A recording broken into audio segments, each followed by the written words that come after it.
Hello साथियों, आपका स्वागत है अपने आपके अपने यूट्यूब चैनल भारतीय पाठशाला पर।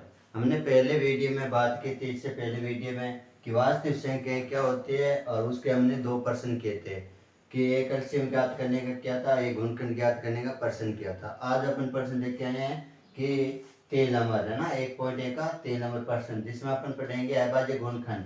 क्या अभाज्य गुणनखंड विधि द्वारा पूर्णांकों को क्या ज्ञात करने, एलसीएम और एचसीएफ ज्ञात करने।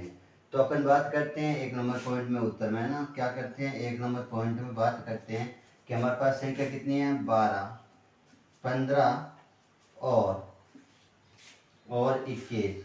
इसका क्या करेंगे, अभाज्य गुणनखंड विधि से एलसीएम और एचसीएफ ज्ञात करेंगे। एचसीएफ ज्ञात करेंगे, एचसीएफ। तो इन संख्याओं को क्या करेंगे, अलग अलग में लेकर चलना है अभाज्य गुणनखंड। जैसे 12, 15 और 21, इनका क्या करेंगे, अलग अलग गुणनखंड करेंगे। तो 12 में 6, देखो 12 में 2 का भाग देंगे, कितनी बार जाएगा हमारा, 6 बार। भाग दे के देख सकते हो आप इधर कि 12 में भाग दोगे 2 का, कितनी बार जाएगा, 6 बार, 12। 12 में से 12 गया 0। फिर अपन क्या करेंगे, 6 में भाग देंगे 2 का, कितनी बार जाएगा, 3 बार। और 3 में भाग देंगे अपन 3 का, कितनी बार जाएगा, 1 बार।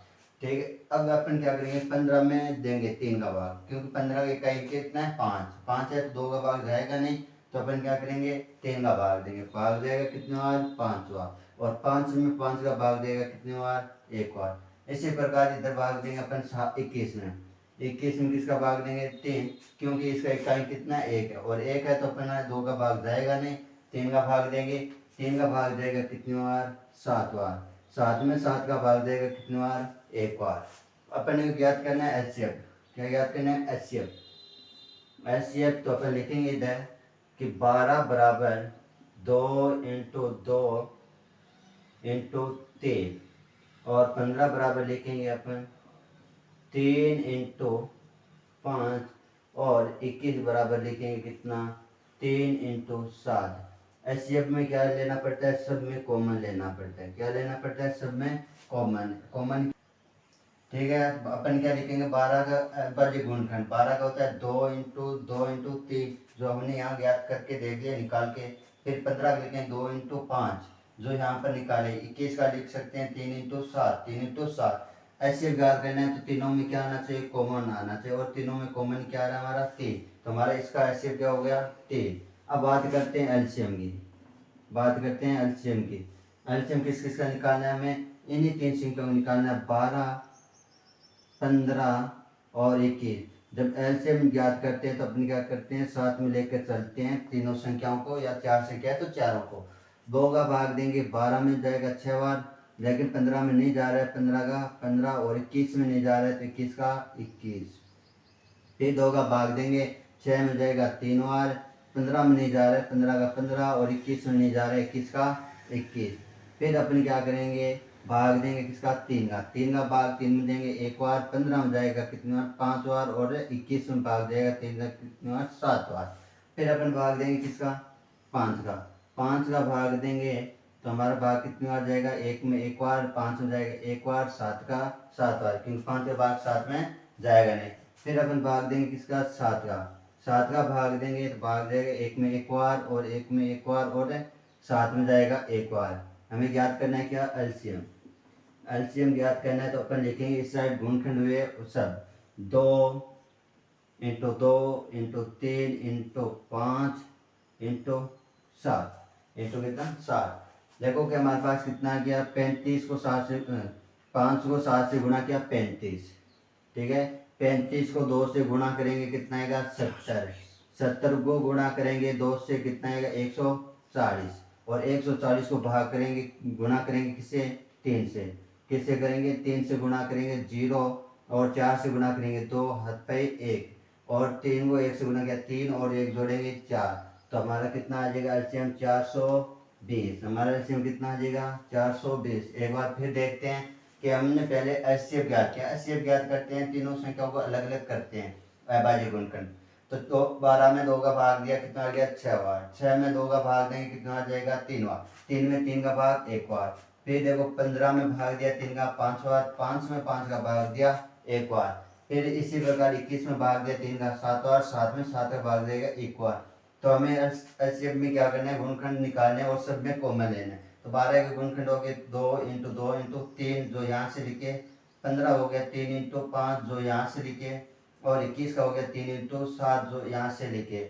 अब देखो तीनों में क्या है कॉमन, 3 3 और 3, तो एचसीएफ कितने हो गए हमारे 3। एलसीएम की बात करते हैं, पहले क्या करते हैं तीनों संख्याओं को एक साथ लेकर चलेंगे, 2 का भाग देंगे 6 में जाएगा 12 में जाएगा 6 बार, और 15 में नहीं जाएगा 15 15, और फिर 21 में नहीं जाएगा तो 21 का 21, फिर 2 का भाग देंगे कितनी बार जाएगा 6 में जाएगा 3 बार, फिर 15 में नहीं जा रहा 15 15, और 2 का भाग 21 में नहीं जा रहा है तो 21 का 21, फिर 3 का भाग देंगे 3 में जाएगा 1 बार, 15 में जाएगा 5 बार, और 21 में जाएगा 7 बार, फिर 5 का भाग देंगे 1 का 1, 5 में जाएगा 1 बार, 7 का 7, फिर 7 का भाग देंगे 1 1 बार जाएगा, गुणा करेंगे एलसीएम ज्ञात करने के इधर वाली संख्या से 2 इंटू 2 इंटू 3 इंटू 5 इंटू 7, 5 को 7 से गुणा किया 35, 35 को 2 से गुणा किया 70, 70 को 2 से गुणा किया हमारा आ गया 140, और 140 को गुणा करेंगे 3 से कितना आ जाएगा 420।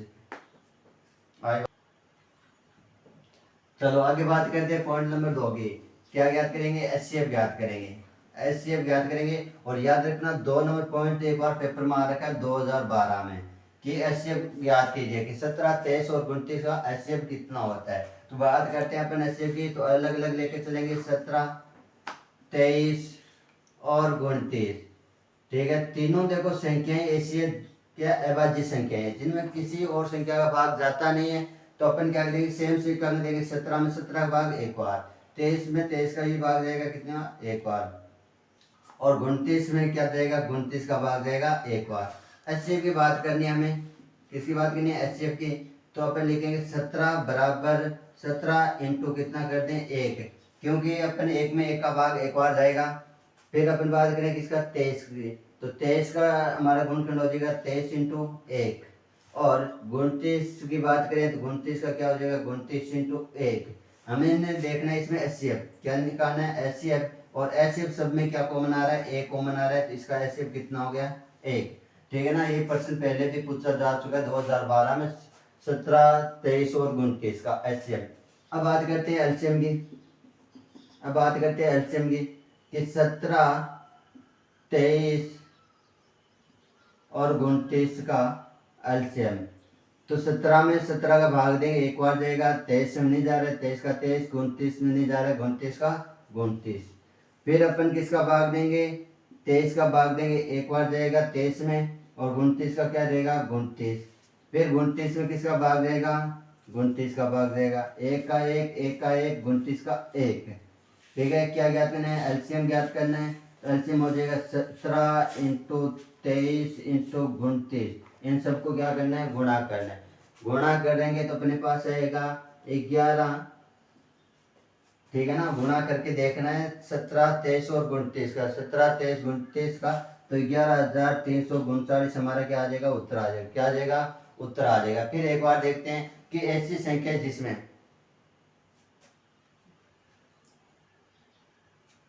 ठीक है, फिर बात करते हैं अपन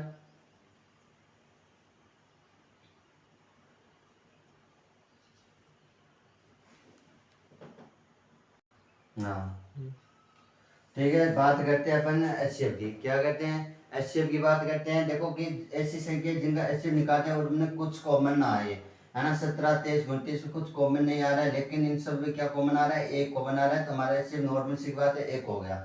एलसीएम में क्या करेंगे पहले 17 का भाग जाएगा 1 बार, फिर 23 में 23 का जाएगा, फिर 29 में 29 का जाएगा, 17 23 29 को गुणा करेंगे 11,339 हमारे क्या आएंगे एलसीएम आएंगे। ठीक है, अब बात करते हैं इसके 3 नंबर पॉइंट ही आगे बात करते हैं 3 नंबर पॉइंट की। ठीक है ना, 3 नंबर पॉइंट में हमें एचसीएफ ज्ञात करना है और एलसीएम ज्ञात करना है किसका 8 का, एचसीएफ ज्ञात करेंगे इधर 8 का। ठीक है, 8 का एचसीएफ ज्ञात करेंगे, पहले किसका 8 का गुणनखंड करेंगे, फिर किसका करेंगे 9 का करेंगे, और फिर किसका करेंगे 25 का करेंगे।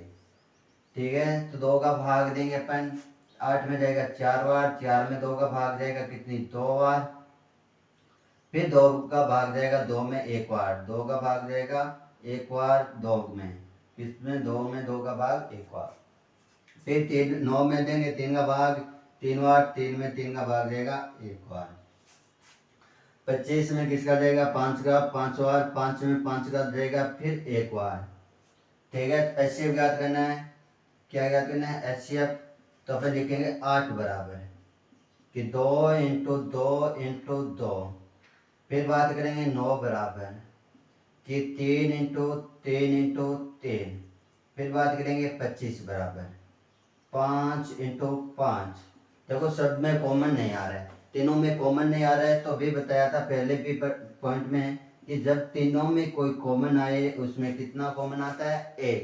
तो हमारे 25 8 25 और 9 का 8 25 और 9 का क्या हो जाएगा एचसीएफ 1 हो जाएगा, क्योंकि इसमें और कॉमन नहीं आ रहा है तो 1 क्या आएगा सब में कॉमन।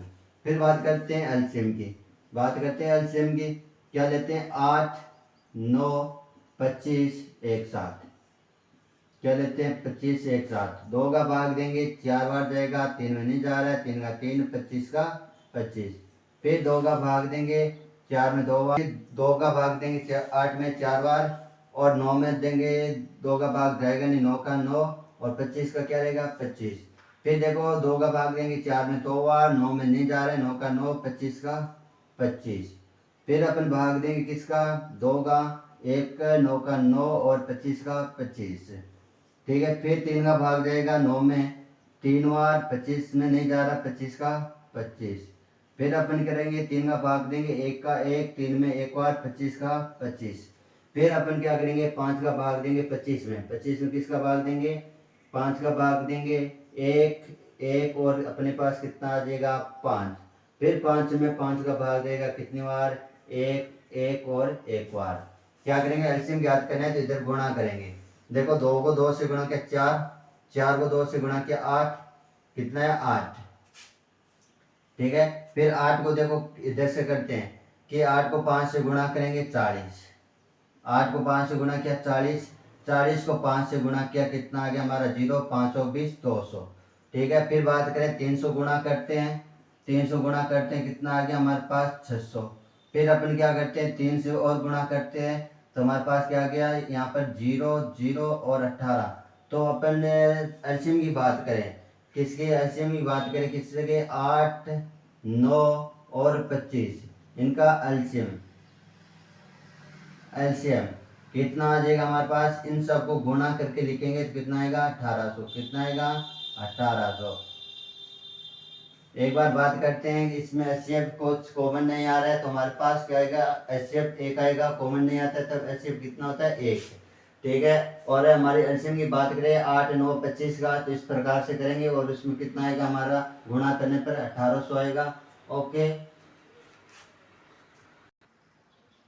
अब बात करते हैं इसमें अपन कि पर्सन नंबर 4 इम्पोर्टेंट है, वेरी ज़्यादा बहुत ज़्यादा इम्पोर्टेंट पर्सन है, 2 नंबर में पूछा जाता है इस सवाल का ये पर्सन।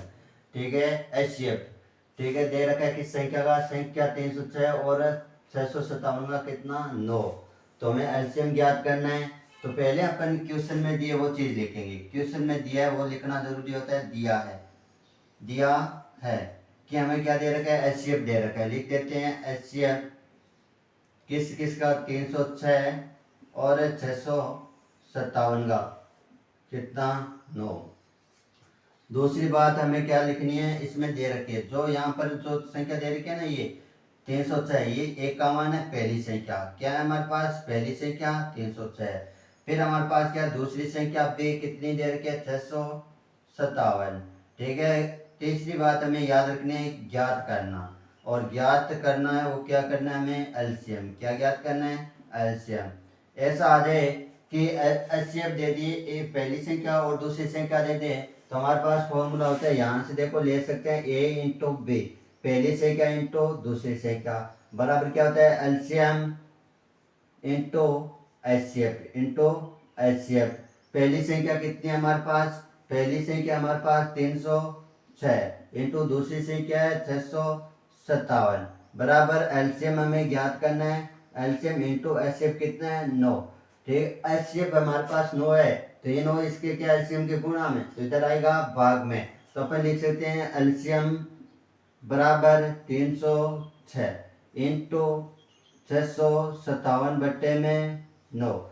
657, देखो कि 306 में 9 का भाग देंगे, कितना आ जाएगा हमारे पास, कह सकते हैं जो पहले 3 का दे दो कि 3 का भाग 3 में दिया 3 बार, इधर गया 1 बार 0, और आप कह सकते हो 3 बार, फिर अपन 2 बार, सॉरी 3 बार नहीं 2 बार, फिर अपन इसमें भाग देंगे 3 का 2 102 में, कि 102 में क्या करेंगे 3 का भाग देंगे, किसका भाग देंगे 3 का, 9 में जाएगा 3 बार 9 आया, ठीक है ना, 10 में भाग दिया कितनी बार जाएगा 3 बार, जो आएगा 9, क्या आएगा 9, और फिर 9 10 में से 9 जाएगा 1 उतारेंगे कितना 2, वह 12, 12 में 3 का भाग जाएगा कितनी बार 4 बार। तो अपन सीधा कह सकते हैं कि जब काटेंगे 3 के पहाड़े से 102 को कितना आएगा 34, तो एलसीएम बराबर हमारे पास क्या आ जाएगा, एलसीएम बराबर 34 इंटू 657, कितना आ जाएगा 657,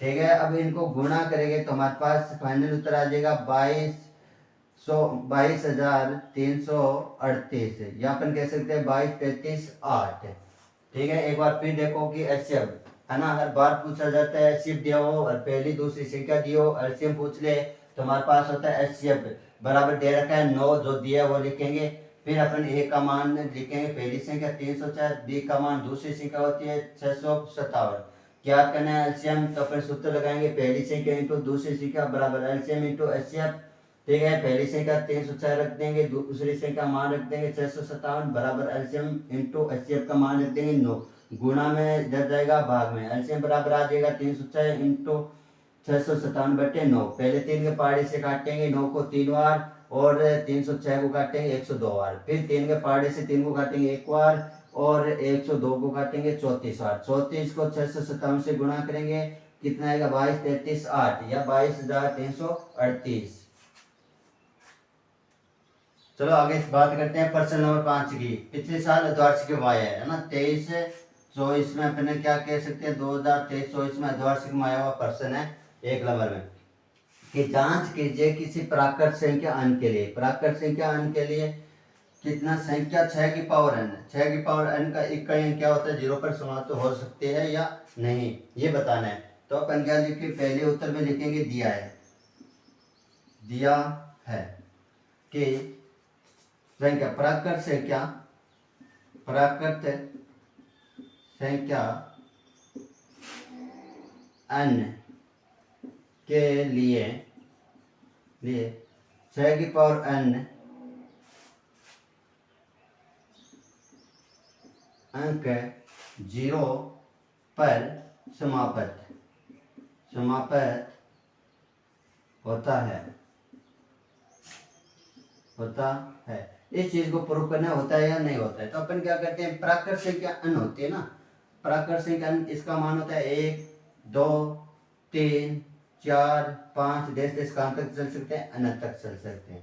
अब देखो पहले केस में n का मान मैं क्या लेता हूँ 1 लेता हूँ, तो मेरे पास यहाँ देखो कितना 6 की पावर है, मैं लिखूंगा 6 की पावर है, और n की जगह कितना लूंगा 1 मान लूंगा, तो कितना आएगा इकाई अंक हमारा 6 आएगा, अंतिम अंक कितना आएगा 6 आएगा। इसी प्रकार n का मान कितना लूंगा मैं, n का मान मैं लेता हूँ 2, सेमीकोलन में 1 मान लेना, n का मान अपन ले लेते हैं 2, 6 की पावर n, और n की जगह कितना रखता हूँ 2, कितना हो जाएगा 6 इंटू 6, 6 की पावर 2 यानी 6 का वर्ग, 6 इंटू 6 कितना होता है 36, इकाई क्या आ रहा है 6 आ रहा है, 0 पर समाप्त नहीं हो रहा है, सेमीकोलन 2।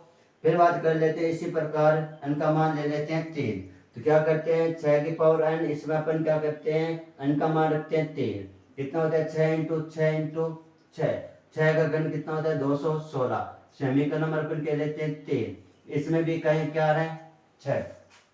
ऐसे अपन आगे चलते जाएंगे, ऐसे अपन आगे चलते जाएंगे, इकाई हमेशा 6 कितनी भी पावर लेंगे ना तो इसका इकाई कितना आएगा 6 आएगा, तो अपन क्या कह देंगे अतः, क्या कह देंगे अतः, अतः 6 की पावर है ना, प्राकृत संख्या, प्राकृत संख्या n के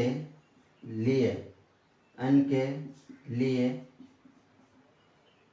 6 की पावर n का इकाई अंक 0 कभी नहीं होगा क्योंकि समीकरण नंबर 1, 2 व 3 से सिद्ध होता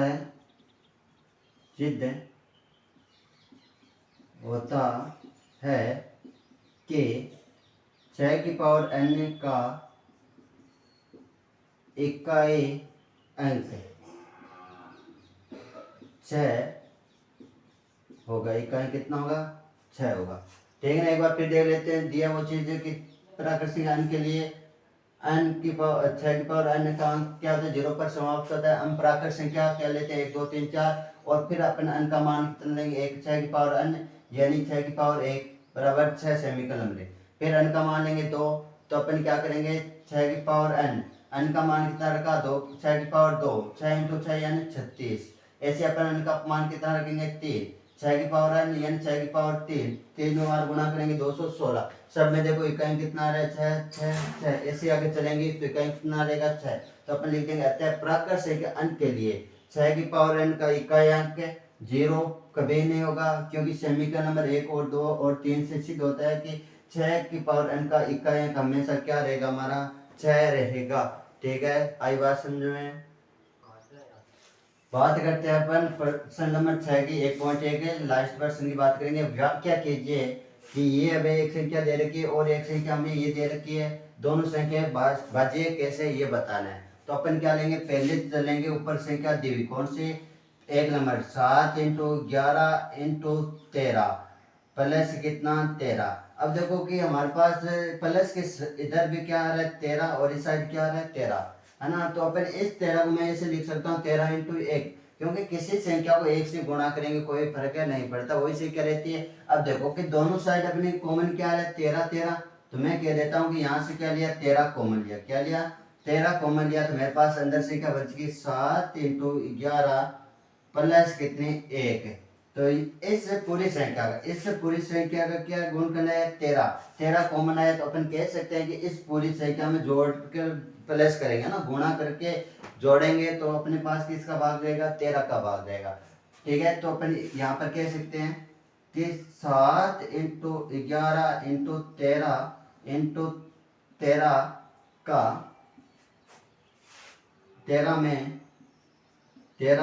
13 का भाग पूरा जाएगा। ठीक है, 7 इंटू 11 इंटू 13 प्लस से कितना? 13 में 13 का भाग पूरा जाएगा क्योंकि 13 क्या? एक इस संख्या का गुणनखंड है। क्या? 13 इस संख्या का क्या? गुणनखंड है। तो अपन कह सकते हैं 13 का भाग जाएगा। फिर अपन दूसरी संख्या लेते हैं कौन सी? बड़ी वाली 7 into 6 into 5 into 4 into 3 into 2 into 1 plus 5।